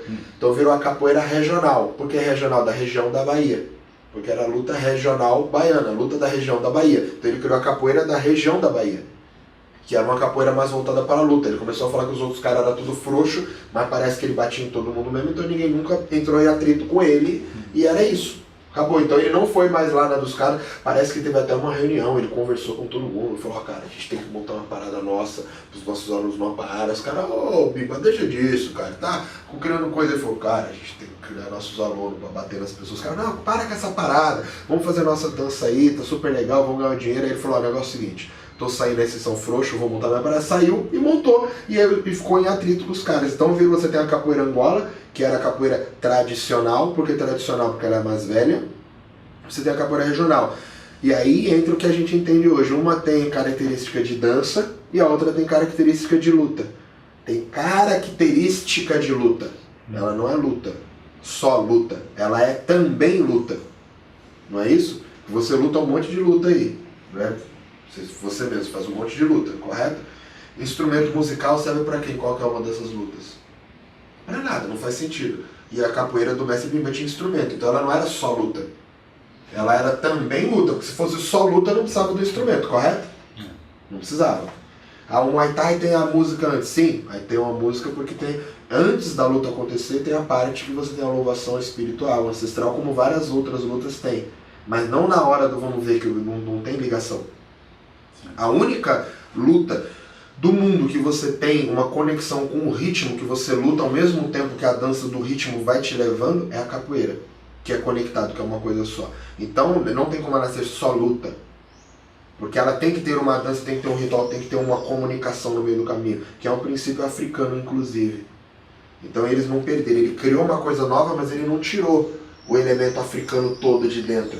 Ele deixou aquele princípio da comunicação, de eu cantar o que você não está entendendo, de eu mandar o recado, eu te falo na cantiga como você tem que jogar, se é para você brigar, se não é, se é para você tomar cuidado com o outro que vai te bater, se não é, se tá comigo fulano é para você respeitar, se não é para respeitar, o tempo todo eu tô te falando. Então ele manteve, e não é à toa, porque isso não precisa numa luta. Luta é luta, luta outro quer te bater, eu quero bater não, ninguém precisa me avisar se o cara quer me pegar ou não, eu quero pegar ele, ele quer me pegar, é muito claro. Você entra lá no ringue, você cumprimenta e fala, boa luta. Você vai bater no outro vai te bater, qual é a dúvida? Ninguém precisa me avisar. Então, ela é também luta. E aí esse é um dos pontos que a galera começa a confundir. Fala, uma é dança e a outra é luta. E não é verdade. Aquela ali é tão perigosa ou mais perigosa até do que essa. Porque essa aqui passou a ter regras e essa aqui não tem. Se a gente parar pra ver, essa aqui pode ser mais perigosa, né? Porque quando a gente vai lutar qualquer coisa, a gente vai lutar boxe, por exemplo, faz assim, né? Tá preparado, você já sabe. Não pode, a gente faz assim, eu te peguei. Isso não pode. Só que isso aqui acontece nessa capoeira e ela passa a não acontecer nessa. Então, essa aqui é mais perigosa do que essa. Apesar dessa ser mais violenta do que essa, porque aqui a gente começou a treinar. E aqui começou a ter treino. E aí os golpes ficam melhores. Começa, vamos lá, repetindo, vamos de novo. E essa academia que ele criou foi em 1932, que ele abriu. E aí tem uma curiosidade legal. Foi a terceira academia de lutas de arte marcial do Brasil. Foi em Salvador. A primeira foi em Belém, que aí, você precisa ver, eu não tenho certeza, mas é de alguém da família do Lyoto Machida, se eu não me engano, foi uma academia de karatê em Belém. Que eu não sei se foi o avô do Lyoto, alguém, eu não sei como é o processo, mas é uma academia de karatê em Belém, que é ligado à família do Lyoto Machida. Então foi a primeira academia de luta do Brasil. Oficial, né? Tinham vários lugares ensinando, mas a academia mesmo de luta foi essa. A segunda academia foi a do Carlos Gracie, em Belém também, de jiu-jitsu, foi a segunda academia, e a terceira foi a do Mestre Bimba em Salvador. Então você vê como tudo é da mesma época ali. Esse ar de... porque a gente estava numa febre gigantesca de Bruce Lee, na América toda. Então todo mundo queria ser Bruce Lee. E aí Bruce Lee é o Bruce Lee, tanto faz o que ele luta, né? O negócio é ser Bruce Lee. Então as academias de karatê, cheiro, e aí quando botou a academia de capoeira funcionou também, porque tudo é Bruce Lee. Então tudo ficou cheio, todas as academias ficaram cheias, porque você teve essa explosão do Bruce Lee no cinema. Então ele foi um... E por isso, nessa época, teve essa explosão tão grande de academias. Porque, politicamente falando, a grande mídia já estava controlando a gente desde a época, falando o que a gente tem que fazer. Então vamos botar isso agora, vai todo mundo ser o Bruce Lee. Faz o Bruce Lee. Fizeram o Bruce Lee e falaram, tá aqui o Bruce Lee, e o Bruce Lee vai lutar. Não que o Bruce Lee não fosse bom, não soubesse de fato. Mas você conheceu o Bruce Lee pelos filmes. Se não fosse o filme, você nem saberia quem o Bruce Lee é. Então o Bruce Lee ele é mais ator do que lutador. Não que ele não seja um mestre, mas é fato de que a gente só conhece o Bruce Lee e o Kung Fu só ficou famoso porque ele foi exposto nos filmes. Senão você nem saberia. Você ia saber que tem uma luta lá. O Bruce Lee ia ser igual, o Kung Fu ia ser igual ao Kali, que é super legal, que funciona legal, mas ninguém sabe o que é. Pouquíssimas pessoas, você tem que ser do meio da luta pra saber. Como você tem várias outras lutas também, que você fala, porra, você sabe, mas não sabe. O Bruce Lee desenvolveu o estilo dele, o Jeet Kune Do. Pouca gente conhece. Exatamente, e entende tudo como sendo Kung Fu. E ainda que ele é super famoso, e pouca gente conhece o Jeet Kune Do. E você sabe que o Bruce Lee misturava as coisas, né? Ele tem nos manuscritos dele, desenhos dele à mão, fazendo já chaves de braço na época, fazendo estrangulamento na época, e ele falando que era importante as pessoas fazerem a luta de chão. Sim, ele não chama de jiu-jitsu, mas ele tem os desenhos dele fazendo armlock certinho, de perna cruzada, segurando o braço, o armlock, no caderno dele, desenhando para os discípulos verem aquilo e saberem como é. Ou seja, ele sabia o que estava fazendo, ele era um mestre de fato. Mas o que deu a exposição desse mestre foi os filmes, né? Hollywood. Quando o Mestre Bimba vem nessa contrapartida, ele preparou um monte de aluno dele para porrada. E os alunos dele lutaram de fato mesmo, vale tudo, saíram desafiando um monte de gente. Então no primeiro momento ele desafiou, depois ele pôs os alunos. Inclusive ele veio para São Paulo com os alunos dele 2 vezes, foi para o Rio de Janeiro, para combates de vale tudo. E aí eles ganharam, perderam, mas fizeram, de fato. E aí em 1900 cara, eu não sei a data, 39, 42, alguma coisa assim, ele era amigo do Juracy Magalhães, tinha um aluno dele que era amigo do Juracy Magalhães, que era o interventor da Bahia, e ele arrumou uma apresentação para ele fazer pro presidente, que na época era o Getúlio Vargas. O Getúlio Vargas era um presidente conhecido por ter uma política populista. O Getúlio Vargas ele foi presidente 2 vezes, ele deu um golpe, ele falou, agora o Brasil, ele tomou o Brasil, falou, deu um golpe militar, e depois ele foi eleito. Então ele é um cara muito, o Getúlio Vargas foi um cara brabo. Mas enfim, ele conseguiu fazer essa apresentação pro Getúlio Vargas. O que ele falou? Ele olhou, a capoeira era proibida, ele falou, pô, a partir de hoje, a capoeira é considerada o nosso único esporte verdadeiramente nacional, é a nossa luta do Brasil, todo brasileiro tem que saber capoeira, e aí ele criou, e aí ele liberou a capoeira. Então a capoeira foi tirada do Código Penal, e aí você pôde abrir as academias de capoeira. Só que ninguém tinha academia, então você teve a academia do Mestre Bimba, que era a luta regional baiana, mas virou a capoeira regional, e você tem no Pelourinho, em contrapartida, o Mestre Pastinha, que era o mestre daquela capoeira mais antiga, dos Angola, né, a capoeira Angola, em Salvador, no Pelourinho. Então ele tinha a academia dele funcionando lá também, que é Centro... Como que chama? Não me lembro. Bom, mas é uma escola também de capoeira Angola que ele criou. E ele tinha isso, então eram as duas escolas. Inclusive o mestre Pastinha botou uniforme. Então ele foi o primeiro cara a botar uniforme na capoeira. O uniforme dele era calça preta e camiseta amarela. E aí ele foi o primeiro cara, talvez, na capoeira a botar, porque o mestre Bimba tinha roupa de treino, mas ele não tinha uniforme. Não existia roupa de capoeira para treinar. O mestre Bimba treinava de short. Short, camiseta, né? E aí você tem um monte de vídeo, fotos dos caras sem camiseta, mas short. E o mestre Pastinha tirou a bermuda, era proibido, não tinha short, né? Na verdade ninguém usava bermuda na rua, mas ele botou calça, sapato e camiseta. E aí fazia aquela coisa do ritual. Então essas capoeiras foram permitidas e elas foram crescendo. Então você teve as duas vertentes, da capoeira Angola e da capoeira regional. E aí o mestre Bimba foi desafiando, e aí depois a gente chegou nesse fato do Bruce Lee. Como eu falei, quando o Bruce Lee explodiu, você já tinha algumas academias de capoeira acontecendo. Então quando o mestre Bimba fez isso, a capoeira explodiu. Então ele foi responsável pela explosão da capoeira, porque praticamente ele tirou a capoeira da marginalidade, né? Ele tirou a capoeira do Código Penal, transformando ela mais em luta do que em dança, do que em ritual. Então a gente tem essas duas vertentes aí, que foi a primeira grande divisão que teve de capoeira Angola e capoeira regional. Certo? E aí com o tempo ela se tornou esporte, até esporte de competição, né?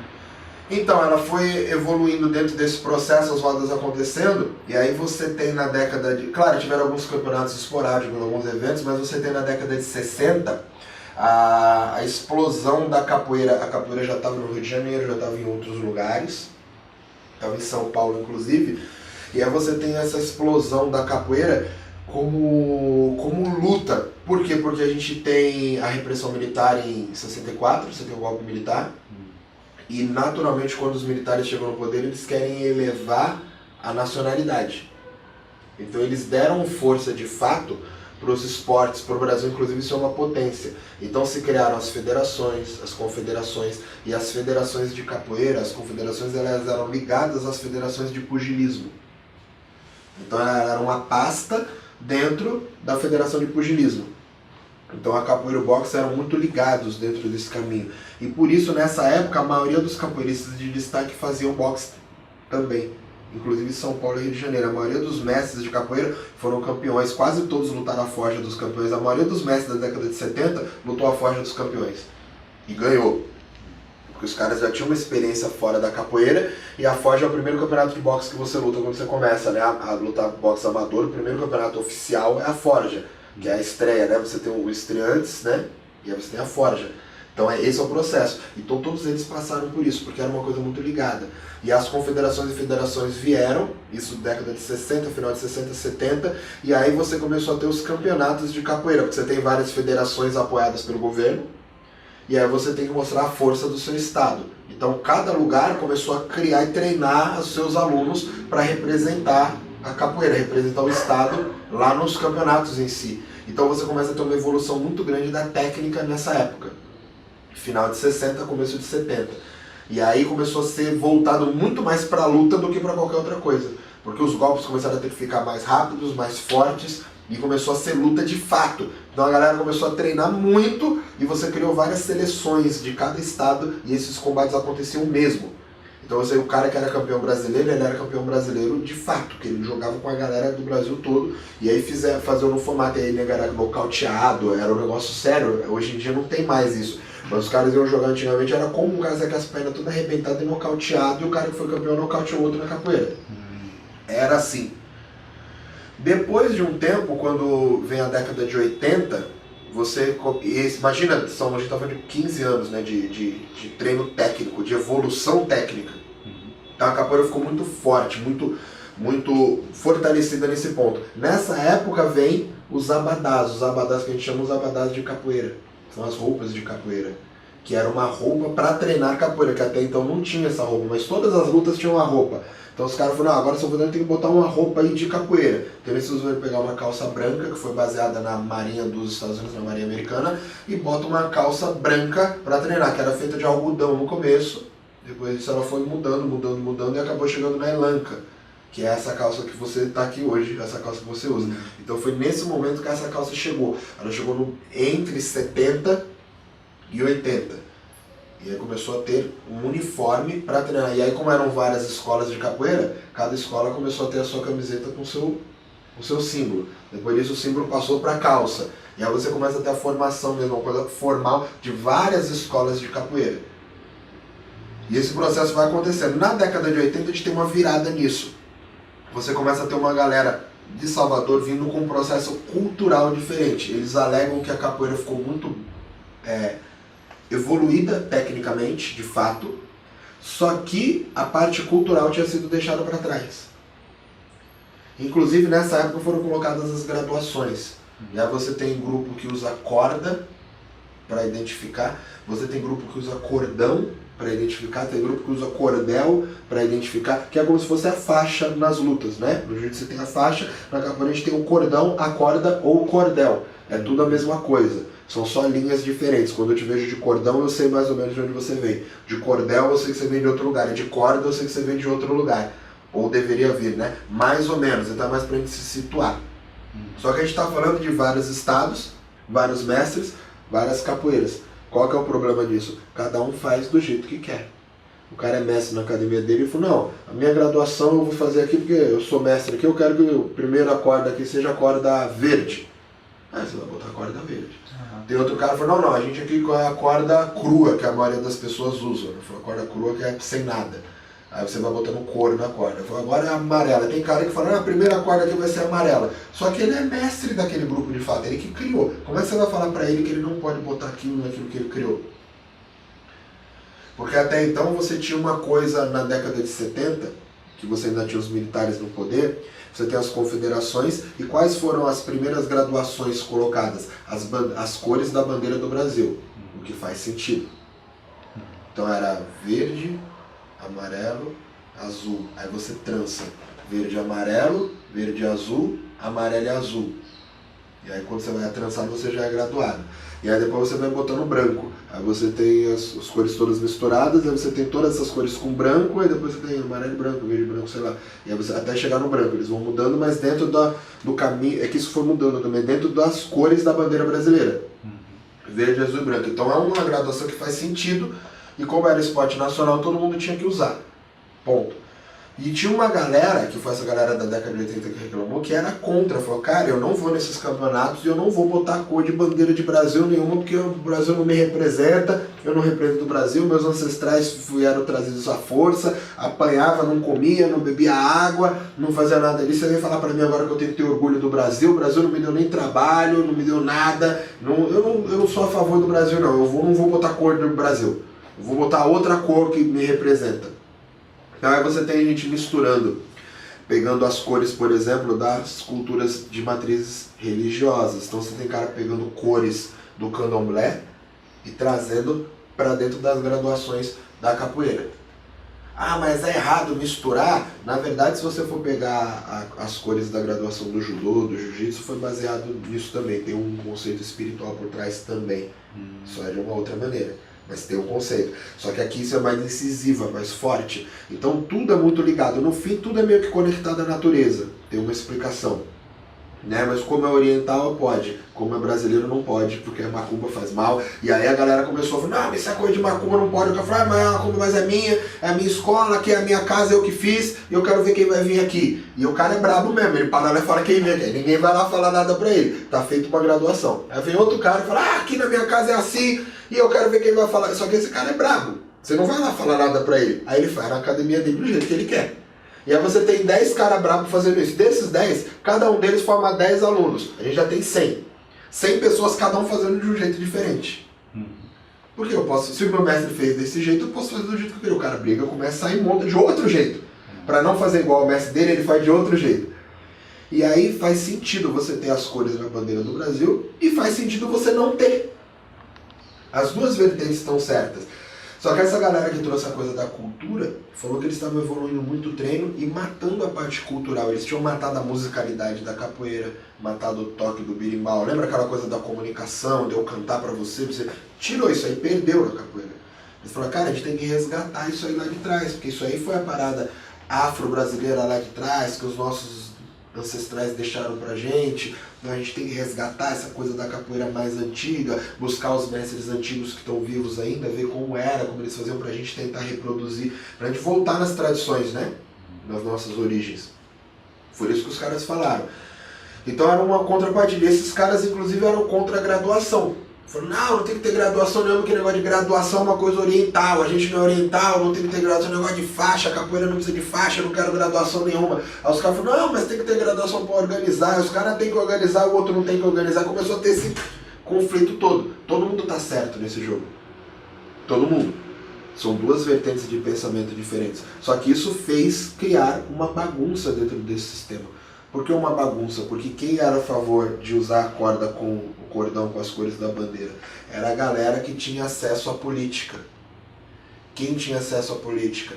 A galera da elite que tinha estudo. Quem tinha estudo? Quem era branco. Então a capoeira começou a ser colocada pela galera de elite porque era preto, não estudava. Não ia para a escola. Então se não estudava, você não tem acesso. Como você não tem acesso? Porque você podia ser diretor de qualquer coisa, criar uma federação, mas para isso você tinha que ter um diploma. Se você não estudou, você não tem, então você não pode. Então é só com essa galera de cá. Naturalmente você está excluído. E a gente fez o que a gente quis, a gente evoluiu tecnicamente, só que a gente não fez a cultura, mas a gente não fez por mal. A gente não fez porque a gente não sabia, porque a gente não teve a vivência lá atrás. A gente foi para a faculdade, estudou, aprendeu, já tinha feito outras lutas, entendeu a luta e a gente evoluiu a luta. Só que você não faz ideia do que se cantava antigamente. E essa galera aqui que canta, toca e joga a capoeira, critica a luta que você criou. Porque isso aí é outra coisa, isso aí não é a capoeira que a gente faz aqui não. Mas esses caras estão certos também. Porque são duas vertentes. Qual que foi o problema aí? A falta de comunicação. Essa galera da elite resolveu fazer a capoeira deles e essa galera que era do gueto resolveu fazer a capoeira deles e não permitir a galera da elite entrar. E eles não permitiam mesmo, essa galera não vinha pra cá. Lembra das navalhas? Tava aí ainda. Então essa galera não vinha pra cá. Não tem empurrada certa que resolva. A navalha é o corte mais afiado que tem. Então não tem, eu bato o pé. Pode começar então. Então essa galera não vinha pra cá. Mesmo muito treinada, essa galera não vinha. E essa galera se recusava a ir pra lá. Até porque não seriam aceitos. Isso é um problema social no Brasil. E a gente só tá vendo acontecer na capoeira o que aconteceu sempre, historicamente. Só que isso criou esse problema que a gente está falando. Você tem essa galera que é contra a graduação, porque nós não é oriental e nós é assim mesmo, nós não faz. E você tem a outra galera que é a favor, não, eu sou a favor de organizar, fazemos uma graduação para nós, porém não devemos nada ao Brasil, as cores da bandeira, porque foram os militares que falaram isso pra gente, e eles privilegiaram aquelas pessoas da elite, então nós queremos organizar, mas não com essas pessoas. E você tem essa galera de cá, não, mas veja bem, eu pratiquei educação física, nós temos que alongar, estender e flexionar nossas pernas para podermos fazer isso, e a gente vai treinando no ambiente seguro. E então você tem três vertentes de capoeira. Eu não sei quem que tá certo, eu sei que tem uma bagunça aí no meio e todo mundo tá certo, só que aí você tem essa mistura e aí você não sabe quem é quem. Então cada escola que você vai hoje tem uma graduação diferente. Você entendeu por que é difícil a gente ter um campeonato mundial que chama todo mundo aí? Você vai dividir como? Você vai no campeonato, faixa azul luta com os faixa azul, faixa preta luta com os faixa preta. Na outra não dá pra fazer isso. Então são processos diferentes que acabou dando nisso. Então você tem vertentes de treino. Aí você tem a que a gente chama de capoeira contemporânea. Essa capoeira contemporânea foi uma capoeira que veio depois, então a gente tem a década de 70 essa velocidade, década de 80 essa volta da cultura, a volta nas origens, então deu que misturada, veio uma coisa bem forte. E na década de 90 você tem uma outra explosão, que é uma explosão, digamos assim, que agregou essa galera da musicalidade, da cultura, em partes, mas agregou, e trouxe a coisa do treinar a capoeira de fato. Então a capoeira ficou mais rápida, mais forte, e o capoeirista começou a se ver pela primeira vez como um atleta de fato. Então você começa a ter cara muito treinado, os caras começaram a ficar muito grande, treinando, e a década de 90 foi a explosão dos caras gigantes. Você tinha um cara de mais de 100 quilos, em toda a roda tinha alguém com mais de 100 quilos, grandão, trincado e jogando capoeira. E fazendo umas coisas que você não imagina com o peso dos caras. Você fala, o cara tem o corpo do fisiculturista fazendo umas coisas que você fala, não é possível. Então você tem uma nova vertente. Essa vertente aí, não dos caras grandes, mas dos caras nessa linha de pensamento em comer direito, em se preparar direito, que até então nunca tinha tido, foi chamada de capoeira contemporânea. E o que é contemporâneo? Contemporâneo é o que está acontecendo hoje. É o que é atual, o que é atualizado. Então por isso a capoeira contemporânea. Toda a capoeira ela é contemporânea, né, na verdade. Contemporânea daquela época que está acontecendo. Mas a gente chamou de contemporânea por ela ter vindo com uma nova linha que traz algumas características de jogo, de movimentos que não tinha antes. Então a gente começou a entender isso como capoeira contemporânea. Então essa capoeira contemporânea é a linha de capoeira que traz, por exemplo, a corda no abadá. Né? Até então as outras linhas de capoeira que tinham antes as várias traziam o cordão ou cordel. E eles trouxeram a corda. Então já mudou a característica de jogo, a característica de pensar. Esses caras meio que, de certa forma, organizaram uma parte disso. Então eles estruturaram, pô, vamos organizar, vamos botar um berimbau bom então para fazer a roda, vamos botar um poder, vamos organizar, põe a galera, todo mundo arrumadinho, todo mundo de uniforme, todo mundo bonitinho. Então eles meio que organizaram de fato uma parte. Então isso deu um crescimento gigantesco e foi o maior boom que a capoeira teve. Nessa época a capoeira ganhou o mundo, literalmente. Então a capoeira foi para, se eu não me engano, a capoeira foi para mais de 180 países, alguma coisa assim, não tenho certeza. Nessa época especificamente, ela explodiu e bateu em muitos lugares. E aí você teve a explosão dessa capoeira aí, dessa maneira de pensar a capoeira, que é uma capoeira voltada para a luta, mas tem a musicalidade, tem a parte do jogo ali, mas não tem aquela coisa da malandragem, do entendimento de antigamente, e é isso aí mesmo, é como é. E aí você teve essa primeira explosão, a capoeira ganhou inclusive as telas, ela chegou na Rede Globo, na Malhação com o Mestre Boneco, que é do Capoeira Brasil, ele participou na época, e a capoeira ficou muito famosa por conta dele também. E aí você tem a capoeira chegando na Ásia, chegou Japão, China, nessa época. Então a capoeira deu uma explosão gigantesca e esses grandes mestres que eram dessa capoeira contemporânea viajaram para vários lugares levando a capoeira. Não é que foi uma coisa fácil que aconteceu, os caras ralaram muito, mas eles levaram esse tipo de capoeira, que é verdadeira, uma capoeira contemporânea, mais nova, digamos assim, né? Uma maneira de fazer. Só que ficou na mente das pessoas que essa é a capoeira. E aí caímos na mesma coisa de novo, você esquece todas as outras que tinha sido feito e vamos voltar para essa, que essa aqui é a única verdade. E aquilo acontece, e isso perpetua aí por 10 anos, essa maneira de fazer capoeira. Só que essa capoeira contemporânea, ela vem de uma linhagem. E aí você tem as pessoas que vêm daquela linhagem, né, acompanhando, e você tem pessoas que não são daquela linhagem, pegando aquilo e fazendo sem entender. E perpetuando também. E você também tem pessoas que não são daquela área, mas que olharam, gostaram, entenderam e criaram uma outra coisa. Os caras falaram, pô, eu gosto dessa maneira de pensar, mas eu não gosto de como você faz. Então eu pego a sua linha de raciocínio e crio a minha metodologia, a minha coisa. Isso também é válido, isso também funciona. Porque ninguém é dono da capoeira. E ninguém é dono da capoeira contemporânea, senão você teria que ser dono do tempo, né? Você é dono da sua capoeira que você criou. E eu peguei esse gancho do que a gente está fazendo no mundo hoje e criei a minha visão de capoeira, que é como ela acontece no mundo. É do meu jeito. Então quem é meu aluno, quem me segue, vai fazer a maneira como eu falo, dentro dessa visão da nossa capoeira atual. Eu não quero mais fazer aquela capoeira antiga. São só opções. Então você tem várias vertentes, de capoeira contemporânea, que a gente chama de capoeira contemporânea.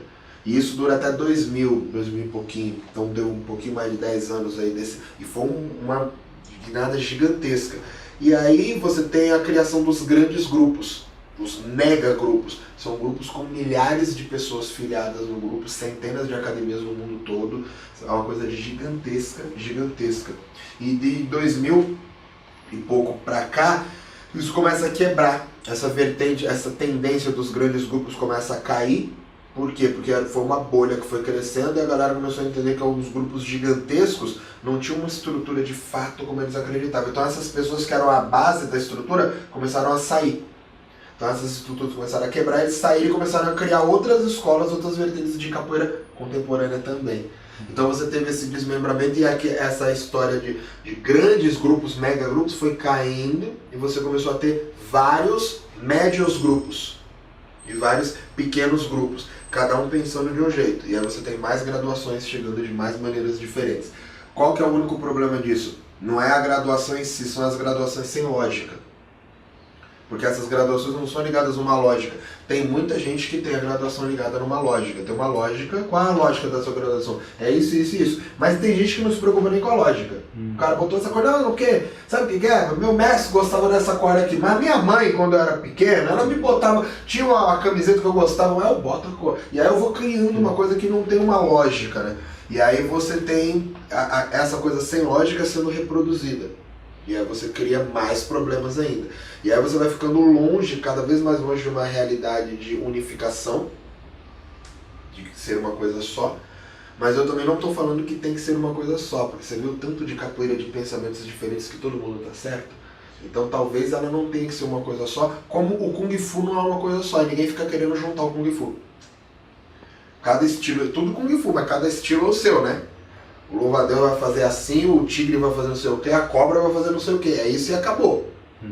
Não tem isso aí. Não, agora você tem que fazer igual tu falou. Não tem que nada. Cada um tem a sua parada. Então a capoeira, cada um tem a sua. E eu acho que tudo bem também. Talvez fosse um caminho unificar tudo e fazer um judô, né? Um jiu-jitsu unificado. Ou talvez seja um caminho não unificar e deixar como o Kung Fu é. Você chega na China, mano, são 300 Kung Fus diferentes em cada lugar que você vai. E é isso aí mesmo, tá tudo certo. Então são maneiras diferentes de pensar. Só o que é legal entender é que todas elas estão certas. E aí de 2000 e pouquinho pra cá, você tem a quebra de alguns padrões de pensamento que a gente tinha na capoeira, porque como todo mundo começou a treinar muito na década de 90, você tá falando de uma galera mais informada, estudada, treinada, você começa a ter muita violência na roda. Você pega um cara muito treinado e o outro também muito treinado do outro lado. A hora que bate, pau. E aí porrada, então você começa a tirar a marginalidade ali de dentro da capoeira, a suposta malandragem de dentro dela, e você deixa uma técnica violentíssima e muito treinada ali dentro. Então você começa a ter dois gladiadores ali dentro, que é legal também, então tudo bem, eu não estou criticando. E a porrada vai rolando, os caras vão sendo, só que vai ficando cada vez mais violento, e a galera vai perdendo a noção. Então você começa a ter muitas fraturas, muito problema. Teve gente que morreu em roda de capoeira. Coisas sem noção que não precisava, porque a ideia de uma luta nunca é matar outra pessoa. Só que dependendo do embate que você for, a gente está falando de uma coisa que ainda tem resquícios de rua e ainda não tem regra. Lembra que a sua capoeira faz uma coisa? Na minha capoeira não pode. Na capoeira do outro pode. Que nem, por exemplo, eu treino jiu-jitsu também, eu dou aula de jiu-jitsu. Se a gente estiver jogando na roda e você dá uma baiana e alguém derrubar o cara cair, o cara caiu, levantou, pra mim é normal, não tem alarde nenhum. Dependendo do lugar que você vai, os caras acham um absurdo de você agarrar na perna do dedo, tá agarrando, tá fazendo jiu-jitsu aí, não pode, mas pra mim nem foi jiu-jitsu. Porque o próprio mestre Bimba, lá em 28, quando ele criou, ele tem na sequência, ele foi um cara, eu esqueci de falar isso, ele foi um cara que criou a primeira sequência de ensino da capoeira.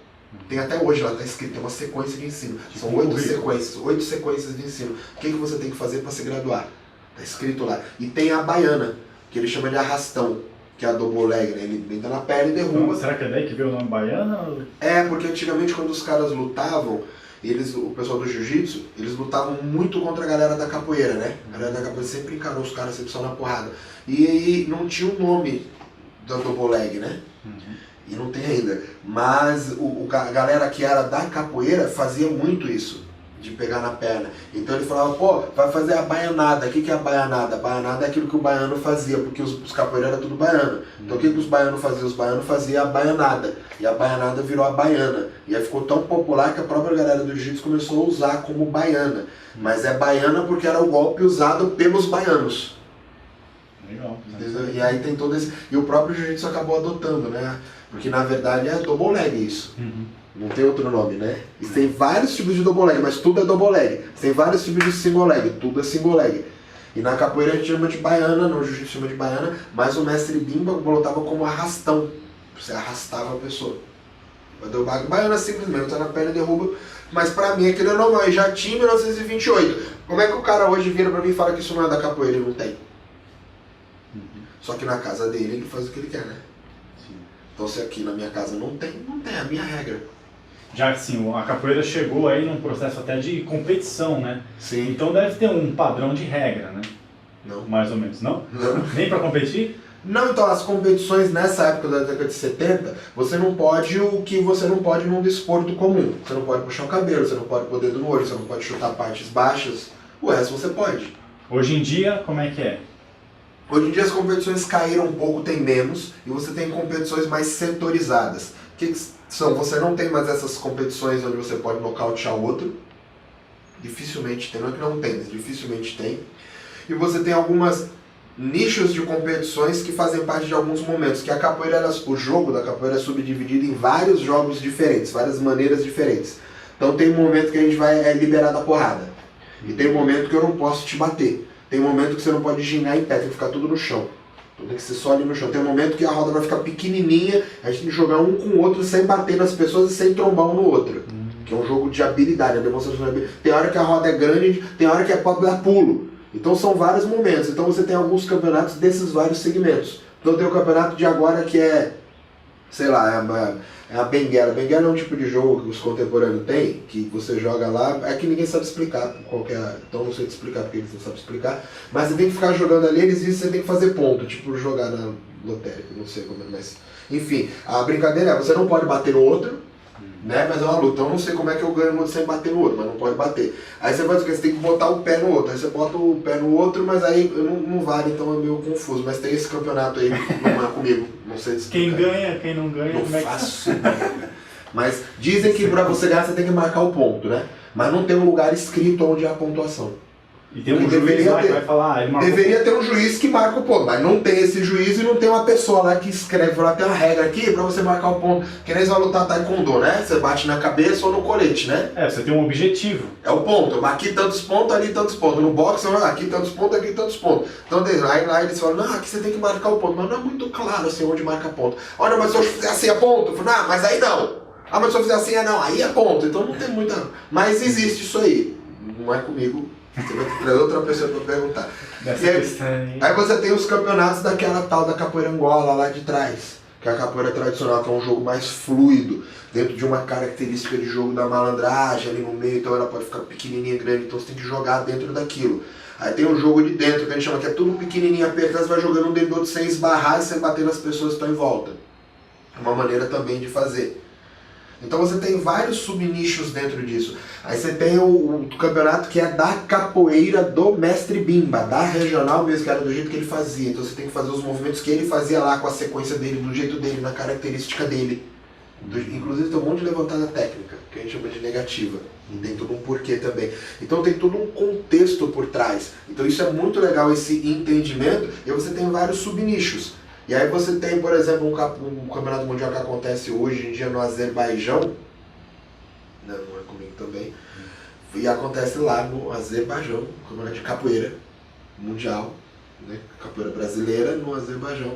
Mas aí o que acontece? Você chega lá pra jogar e você não pode nocautear o outro, mas você vai marcando os pontos. Então você deu um chute na cabeça, marcou um ponto. Deu uma queda, marcou um ponto. Deu uma cabeçada, bateu, você marcou um ponto. Deu uma chapa, bateu, você marcou um ponto. Você vai marcando pontos e as quedas também valem pontos. Esse é o campeonato que mais funciona, digamos assim. E aí você teve, por últimos anos atrás, sei lá, uns 2 anos atrás, um campeonato da Red Bull, que a Red Bull organizou, que foi um campeonato que rodou no mundo todo. Você teve várias seletivas no mundo, que eles estavam procurando o capoeirista mais completo do mundo, o melhor capoeirista do mundo. Então você tinha que jogar de várias maneiras diferentes de acordo com tudo isso que eu estou falando. Então você tinha que jogar todas essas vertentes aí que eu estou falando, você tinha que saber jogar, para você poder ser o mais completo.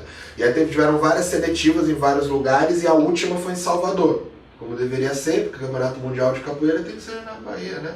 Ou no Brasil pelo menos, mas enfim. E aí você teve esse campeonato acontecendo em Salvador. E aí aconteceu, foi o que eu te falei, que meu irmão foi campeão no último, inclusive. E aí, pra mim, foi um campeonato bem legal, porque ele trouxe foi pra mim o que melhor misturou a coisa da luta, do jogo, com a cultura, com o canto, conseguiu juntar, agregar, então talvez tenha sido o melhor formato. Mas você pega a capoeira de vários lugares, então você não pode determinar um uniforme, por exemplo. Porque na minha escola meu uniforme é assim, na sua é assim, no outro não tem uniforme. Só que se é aberto tem que caber todo mundo, então já é um outro problema. Você já não pode padronizar o uniforme, porque cada um tem o seu uniforme, e tudo está certo também. Então são várias vertentes, e por um lado é difícil organizar, mas por outro lado ele já é organizado por vários setores, entendeu?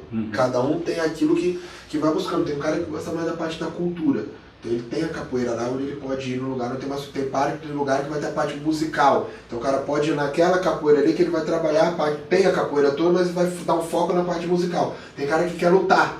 Então ele vai dar o foco todo naquela capoeira onde tem uma capoeira mais competitiva, mais treinada, mais voltada para a técnica, porque ele gosta de luta.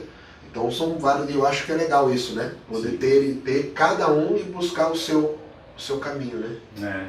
Bom, eu mesmo, né? Eu pratiquei capoeira por um ano, cheguei até no cordão cru e amarelo, que é a camiseta do batismo. Isso aqui foi por volta de...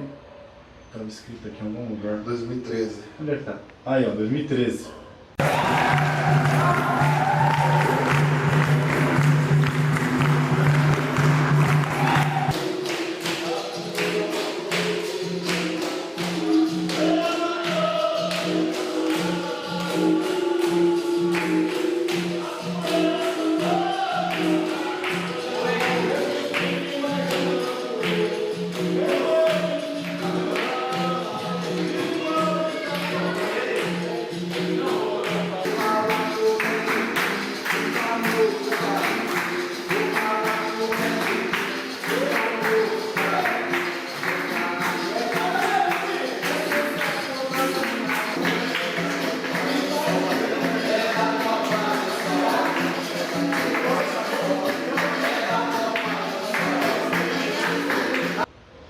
E eu entrei na capoeira, né, fiz por um ano e tal, mas foi mais com uma ideia de me agregar no MMA. Sim. E tem muito isso também, né, tem caras que entram na capoeira para absorver técnicas da capoeira, para agregar no seu jogo.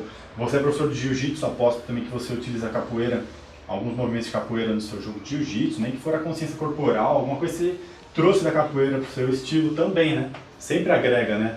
Eu pratico outros estilos, eu sinto que sempre me agrega de alguma forma. E a gente pode estar falando sobre esses outros assuntos, abordando aí temas diferentes nos próximos episódios, né? Porque esse episódio já está bem longo também, né? Então nos próximos episódios, o pessoal aí se inscreve no canal, ativa o sininho para estar acompanhando que a gente vai abordar outros temas sobre a capoeira. E eu quero agradecer aí por esse vídeo, toda essa explicação, foi uma baita de uma aula.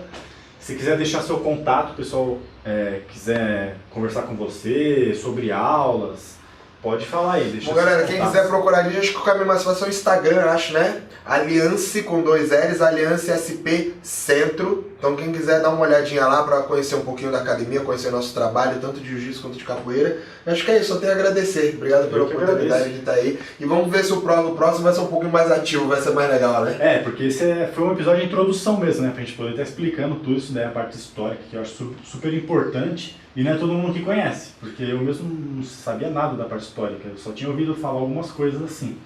E tirou bastante dúvidas. Sim, é importante que aí conhecendo a parte histórica, como foi criado, faz mais sentido, né, você treinar e saber o que está treinando, o que está acontecendo na hora da técnica, né? Porque você sabe por que a técnica é daquele jeito. Acho que faz interessante mesmo. Bom, muito obrigado aí. Valeu, boa. Se gostou do vídeo, deixe seu curtir, deixe comentários aí com sugestões para outros episódios e até a próxima. Valeu!